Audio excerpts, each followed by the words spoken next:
everybody. This is going to be a video of kind of like an introduction video to my work. It's been so long since I've spoken on video or given a presentation that I'm getting a little rusty.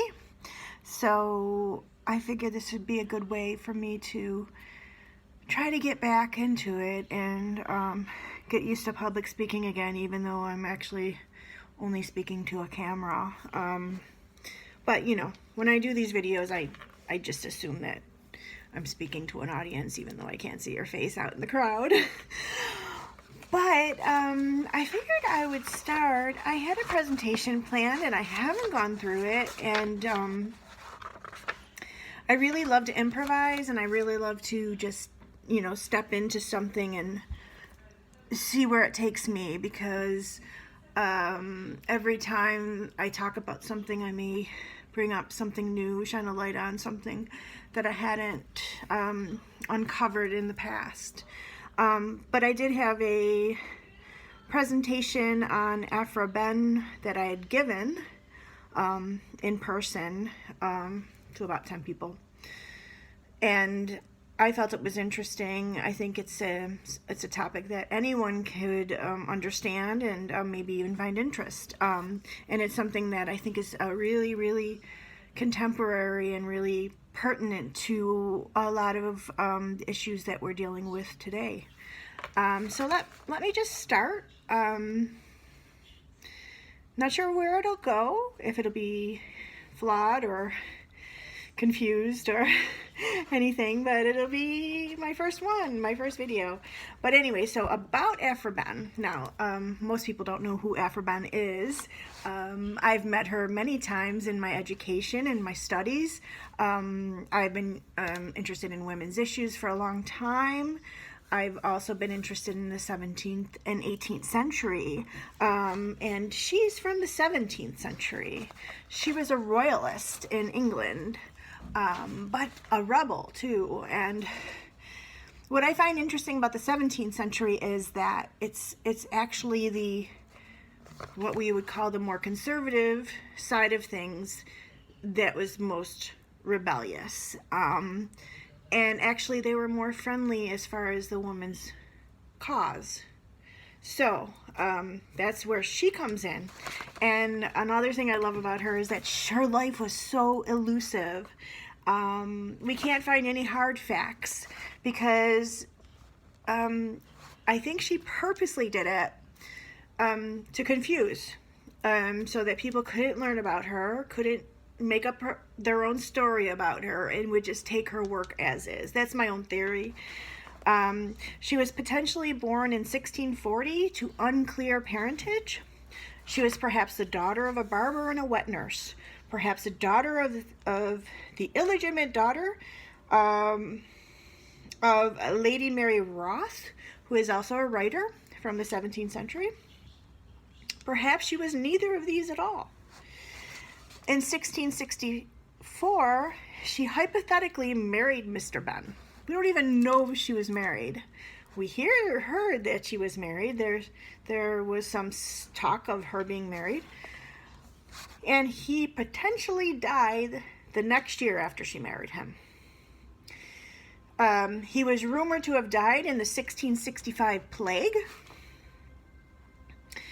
And a lot of scholars have contemplated that perhaps it was because widowed women were given more independence, presumably. So that could be a reason why she would make up a marriage.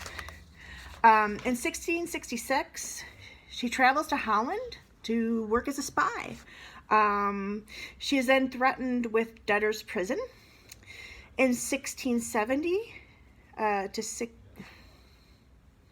1678, she lived in poverty.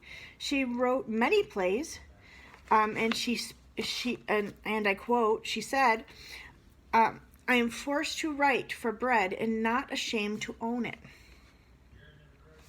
In 1682, there was a warrant out for her arrest. In 1683, she left England.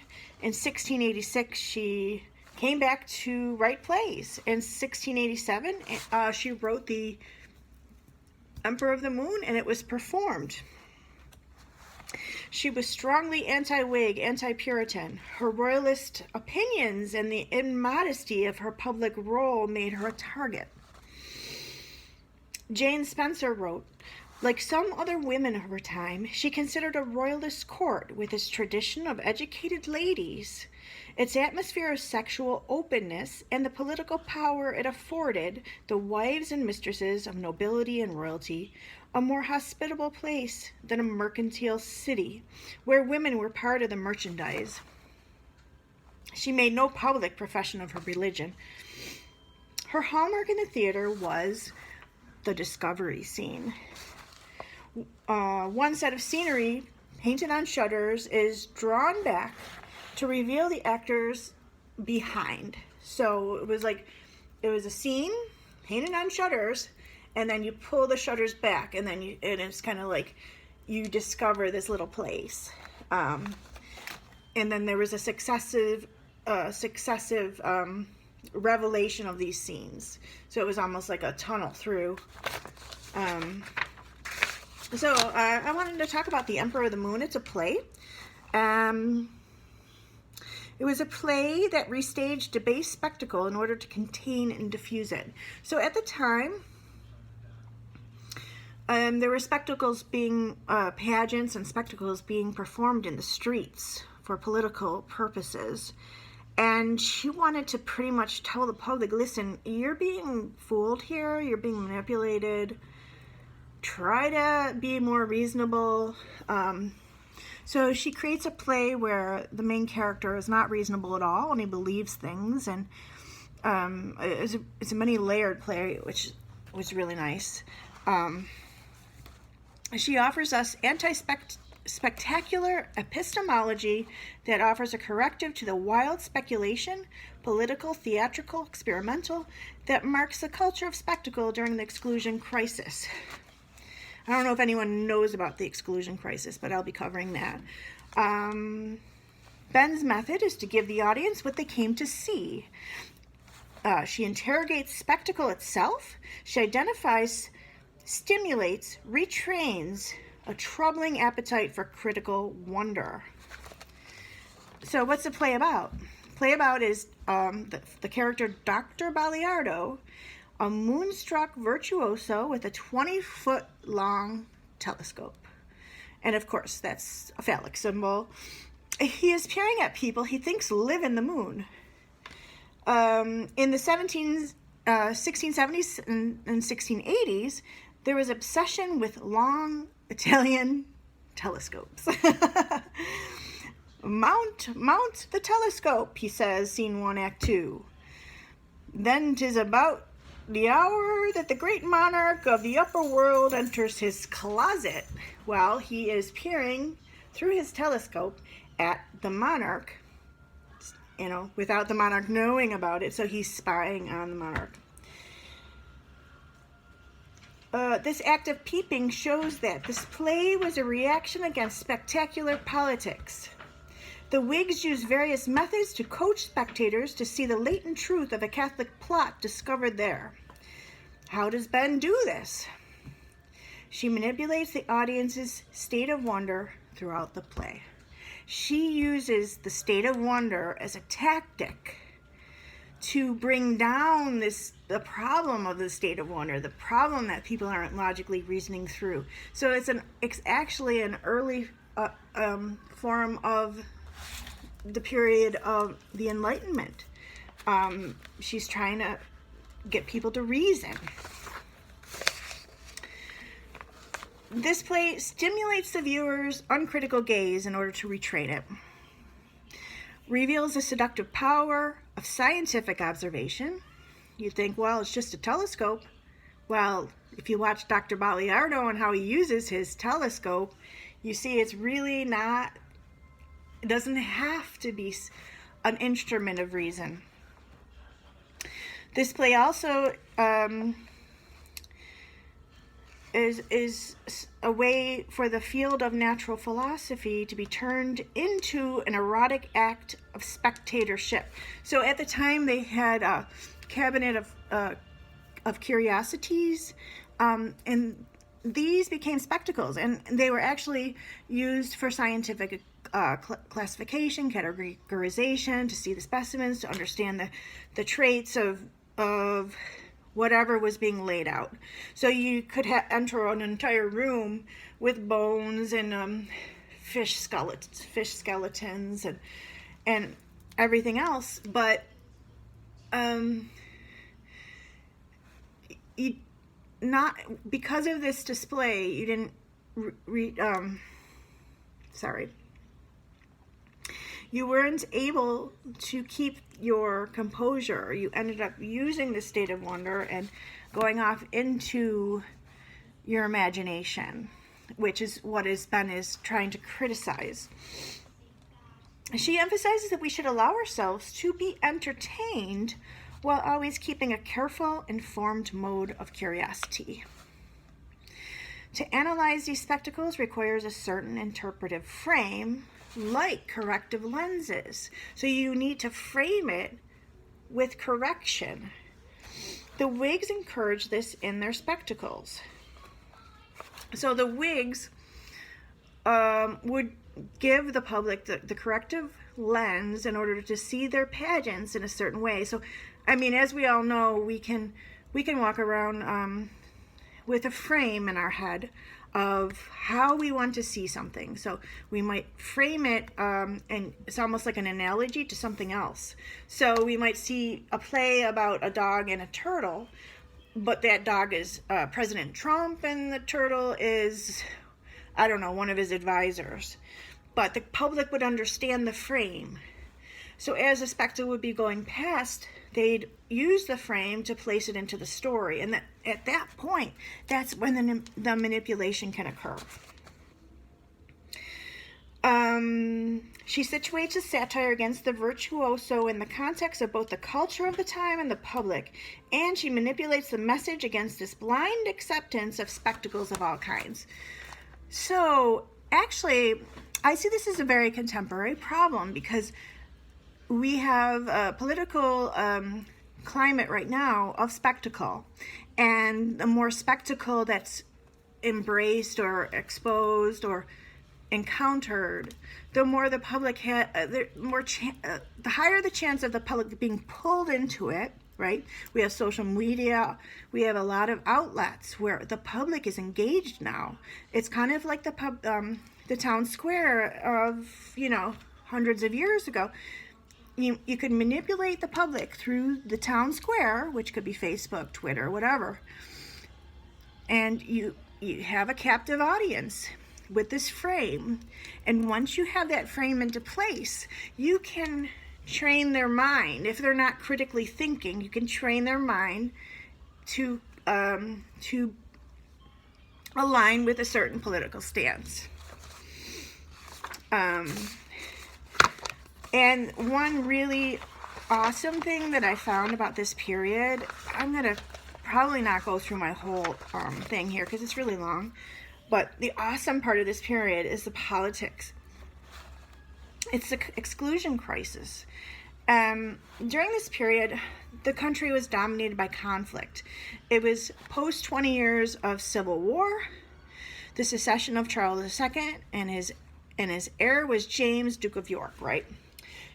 James is a Catholic, and once this became known, there was increased opposition focused on the Whig attempt to debar James from succession and find a Protestant king. So here we have the Catholics and the Protestant were fighting, as they were for many, many years. Aphra Behn was committed to Toryism in the Stuart monarchy, right? She opposed a rebellion against the Stuarts. She satirized the commercialism of Whigs and the hypocrisy of the Puritans, right? So in 1685, James II takes the throne. In 1687, Emperor of the Moon, the play, is performed. By then, Behn was at the end of her life, and she was ill, and she was struck by poverty. but her work had already been done. She, it wouldn't matter because she already wrote it. It was out there. The restoration of Charles Stuart brought hope to a nation divided against itself for 20 years of civil war. The country was on the brink of chaos.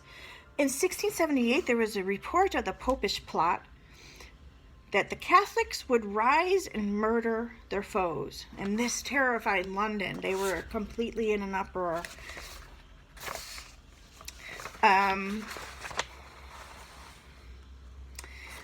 Here.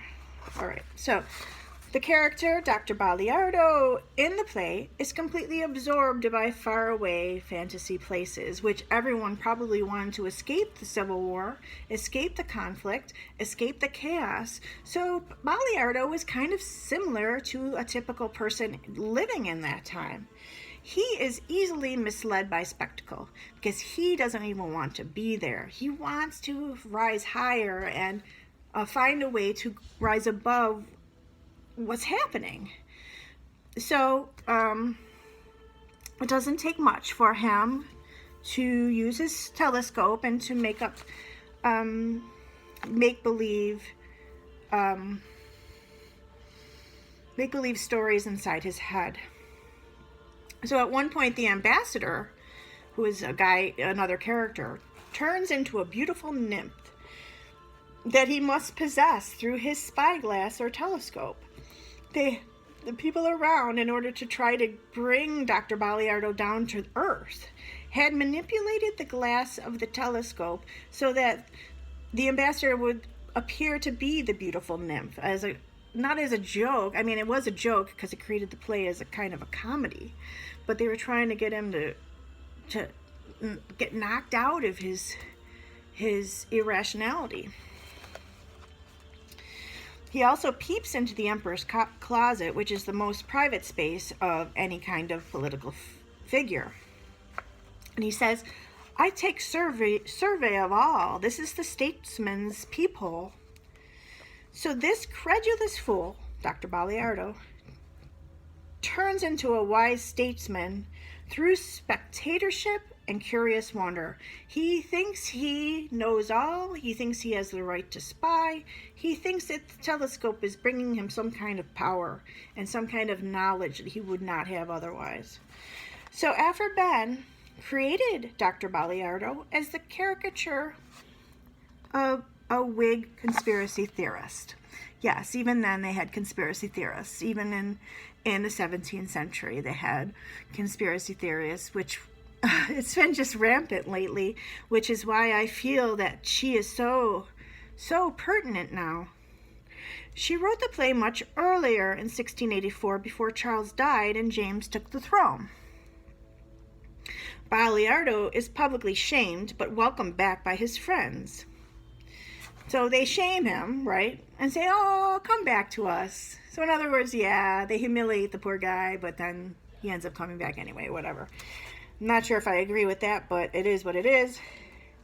They were merely playing roles in a contrived mask. So they had a contrived mask that they showed in order to show how foolish he was being. They fool him, and then in turn, they end up training the audience of the play so that the audience would not have this happen to them. Behn attempts to hold off the incoming chaos to avoid political division. She did not want the Civil War to continue. She did not want it to get worse. She didn't want any of this to happen. She wanted peace. So my argument is that Behn offers up the dilemma to opposing sides that require reconciliation. So we have on one side the mode of philosophical inquiry. So philosophical inquiry, trying to investigate the why of something. On the other hand, we have the fetishizing the natural spectacle and rapturous spectacle. So of course, that is not philosophy at all. That is absolutely irrationality and not even thinking, not using critical thinking. We can see a similar idea in the concept of the cabinet of curiosities Inside these spaces, we can observe a juxtaposition of art with nature. This creates a spectacle. Art always creates some kind of emotional or some type of meaning behind it. And when you combine science and art, then you're twisting the meaning. You're twisting what science is. Science is typically just, it is what it is. What you see here is all that there is, right? And you have to keep that mindset whenever you try to do anything in the field of science. But in the Cabinet of Curiosities, we see them both. So the viewer can enjoy it and still see the natural philosophy in the display. Maybe. The key is to make sure that this happens. Now, how do you make sure this happens? Is there a teacher at the door that explains to the public, no, don't look at this cabinet this way? No, because that wouldn't solve the problem, right? You also want to make sure they're enjoying the show, that they're entertained by the cabinet, right? Or the play, whatever it is, or the spectacle. You want to make sure they're entertained, because people aren't going to come. They're not going to even want to go if they're not going to be having fun, right? But what she was trying to do is create a careful and informed curiosity, as long as the spectacle does not override rationality. So I like to compare this to a museum, right? A museum is presented to us in a certain way. You walk through it, you are presented with spectacle, right? And usually, if it's a good exhibit, the spectacle's great. You want to even come back to see it again. But in the meanwhile, you are given information on little cards or something to read on the wall that explains things. And that explanation gives you a certain stance of exactly what you should be seeing and what the curator is meant to show you about these items, right? In the 1680s, England, politics was filled with the idea of the show. Riots, demonstrations, executions, and punishments. Well, we don't have those, but if it got worse, we probably could have those. So this was a reaction to the 1679 pageant performed by the Whigs against the Popish plot, right? So Behn is a Tory. She's a Tory, so she's against the Whigs. Wanted to retrain credulity in the public eye. She wanted to keep the wonder occupied. She wanted to harness this wonder, but restrain any blank wonder. She didn't want people to just go and be entertained without any sort of thought. She wanted to also keep the observer grounded always, right? And she wanted to create a sort of anti-corrective lens. So instead of the frame that people have been given to watch these spectacles, she wanted to give them an anti-frame to, it's almost like reversing the brainwashing, right? The House of Commons at the time attempted to exploit this fear by trying to force Charles to exclude his brother from succession.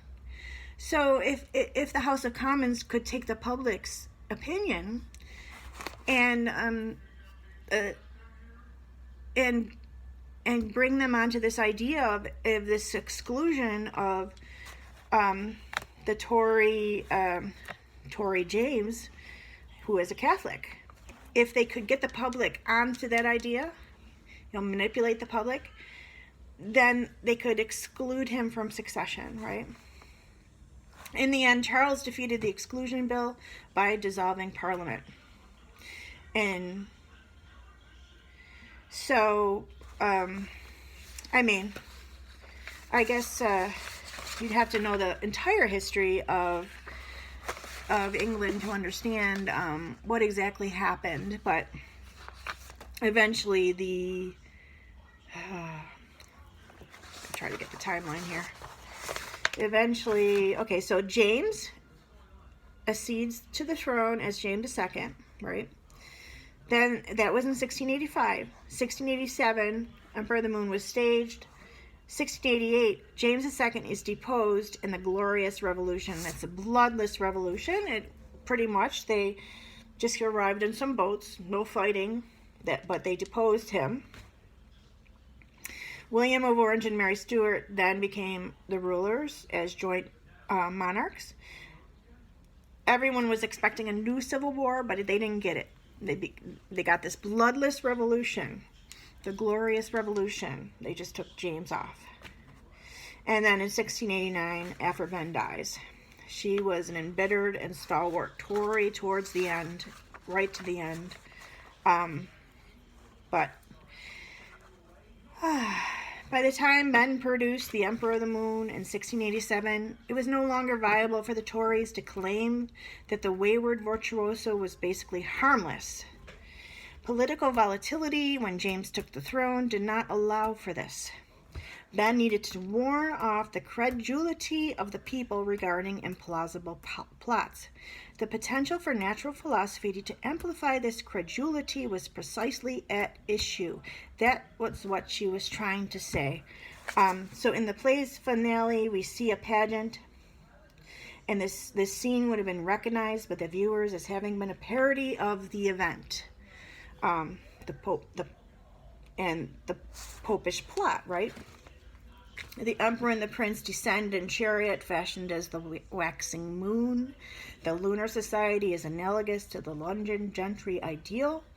Barliardo exclaims, "Why, that's just as 'tis here." And he keeps repeating that, keeps repeating it, and keeps repeating it. And so Behn's lesson in the end was to stop falling for imaginary discoveries, empty spectacles. She promotes a policy of rational mindfulness. She used the entry of Deus Ex Machina in the finale to show that assembling signs isn't an indication of real power. Just because you have the signs doesn't mean you have the power. It's just spectacle in the end, thereby reducing its power. She shuts it all down, reducing the spectacle to just a farce. No meaning left, just a farce. So, and this was in line with her Tory agenda. She wanted to break down these spectacles so that the wings would not take control. And it was brilliant, and I think we actually need someone to do that now because, I don't know. I mean, the pandemic happened after I did this, so it's not like it was, but it's still a problem. And I'm not exactly sure about the future, but if only Behn could be alive now and write another play, I think we might have some hope or whatever. But anyway, this is my first video, and I hope you enjoyed it. It was fun doing it, and I'm going to keep them coming, and maybe next one will be more cohesive and easier to understand. So I'm sorry if it wasn't, but anyway, thank you. Take care.